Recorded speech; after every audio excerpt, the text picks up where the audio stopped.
Est-ce que c'est le ou la bonne partenaire? Quand tout va bien dans une relation, surtout quand tout va bien, souvent, on a un doute, un petit doute derrière qui nous murmure, est-ce que c'est le ou la bonne personne? Alors si vous ne doutez pas, tant mieux, c'est que c'est une évidence pour vous. Les profils, par contre, plus intellectuels, ceux qui ont tendance à tout analyser, décortiquer, sont souvent en proie au doute. Et c'est une très bonne chose. Sachez que le doute peut être un allié, et je vous explique pourquoi ici. Je suis Cindy, experte en stratégie relationnelle. Je reçois des hommes et des femmes qui souhaitent rencontrer le ou la bonne partenaire.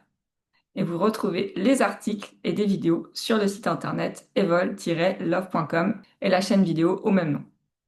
On a grandi avec ce mythe de l'évidence. À 8 ans, on nous demandait déjà quel métier on voulait exercer, comme si c'était une évidence. Et on s'est dit que pour la suite, un jour, tout s'alignerait et qu'on reconnaîtrait la personne. Or, dans la vie réelle, surtout après 35, 40, 45 ans, c'est jamais vraiment comme ça. Même quand tout semble limpide, aligné, il y a toujours un petit doute qui subsiste.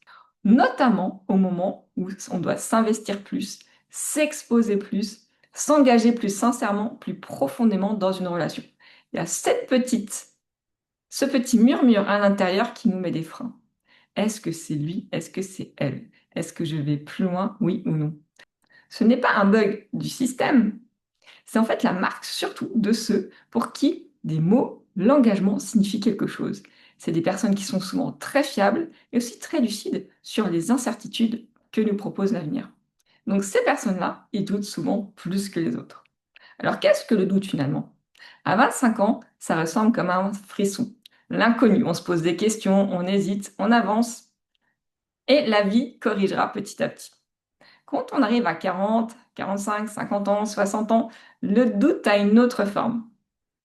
Il parle pas seulement parce qu'on a déjà vécu pas mal d'échecs ou de blessures, il parle aussi de ce qu'on ne veut plus laisser passer.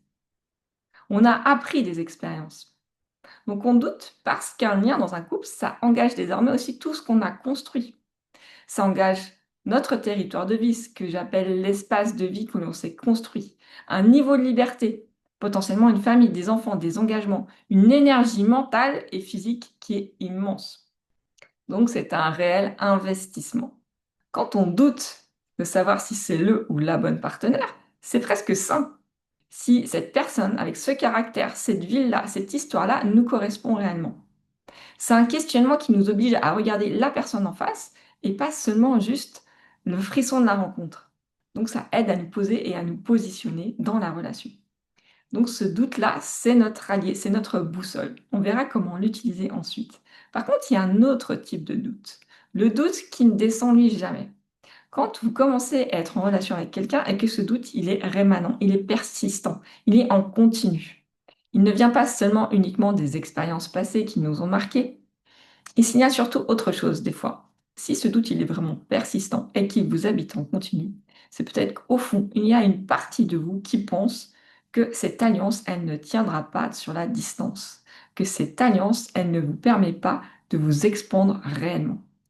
Et parfois, on doute pendant longtemps et on refuse de voir ce doute parce qu'on refuse de voir cette réalité. Et à ce moment-là, il y a un choix qui va s'imposer. La question, c'est est-ce que je suis prêt ou prête à mettre une partie de ma vie dans cette histoire ou est-ce que je souhaite une autre alternative, même si elle est inconnue? Donc le doute lui-même, il fait partie d'un processus, le processus d'engagement dans une relation. Et le luxe, c'est de savoir quand est-ce qu'il aide à clarifier la situation ou quand est-ce qu'il est le signal que vous avez déjà la réponse et qu'elle n'est pas celle que vous souhaitez. Et pourquoi, avec les années, potentiellement, on doute de plus en plus? Parce que les enjeux sont peut-être de plus en plus grands. Chaque relation, aujourd'hui, on sait qu'elle ne va pas durer 50 ans. On peut vivre plusieurs histoires, plusieurs formats, plusieurs vies à l'intérieur d'une vie. Et pourtant, à chaque fois, quand on laisse quelqu'un entrer dans nos vies, ça engage toujours quelque chose d'important. Et notamment nos ressources, avec le temps, elles ont fructifié, elles se sont solidifiées, elles se sont ancrées. Et on a engagé beaucoup de temps et d'énergie à construire cette vie que l'on a aujourd'hui. Donc ça va nous demander du temps disponible, de la présence mentale, une place à la fois dans l'espace et le quotidien, et aussi potentiellement un impact sur nos futurs choix. Donc, il va falloir réorganiser ses soirées, ses projets, son énergie, parfois son espace vital. Et même pour une relation qui n'est pas officielle et clairement engagée. Ça pèse dans l'agenda, c'est un coût émotionnel, mais c'est censé apporter beaucoup plus. Le coût d'un mauvais pari affectif, c'est quand on sent que le lien il est bancal. Ça veut dire quoi? Quand on ajuste ses projets à la baisse, quand on prend des décisions plutôt pour préserver l'autre, alors qu'on a des projets qui nous animent vraiment et qu'on remet à plus tard. Quand notre énergie, elle file dans la gestion, la maintenance, au lieu d'alimenter les élans qui nous portent réellement. C'est pour ça qu'il est important de trouver le ou la bonne partenaire. Parce que vous le voyez, si vous vous engagez dans une relation qui ne vous convient pas et qui ne vous porte pas vers mieux, ce coût, il est réel. Alors, comment on distingue ce coût et le risque finalement que l'on prend en s'engageant dans une histoire avec ce ou cette partenaire? Aucune relation que l'on veut intense ne se construit sans risque.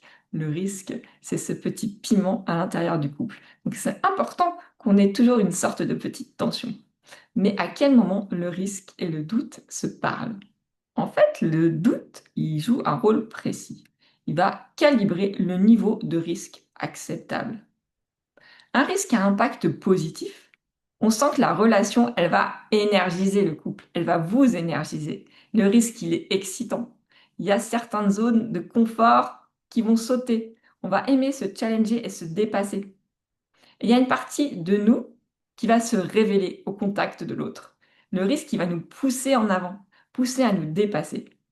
La peur et le doute, il existe toujours, mais on voit que ça accompagne une élévation de la vie. Un risque qui aura un impact plutôt négatif, le système nerveux ne se pose jamais. Quand on a un doute en permanence qui nous grignote le cerveau, c'est comme si notre système mental était en alerte permanence.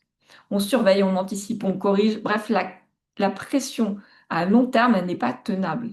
On se surprend à faire des compromis qui nous desservent, et ce doute-là, ça devient une boussole pour nous dire c'est peut-être pas le ou la bonne partenaire.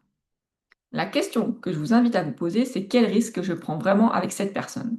Un risque qui me grandit, comme on l'a vu.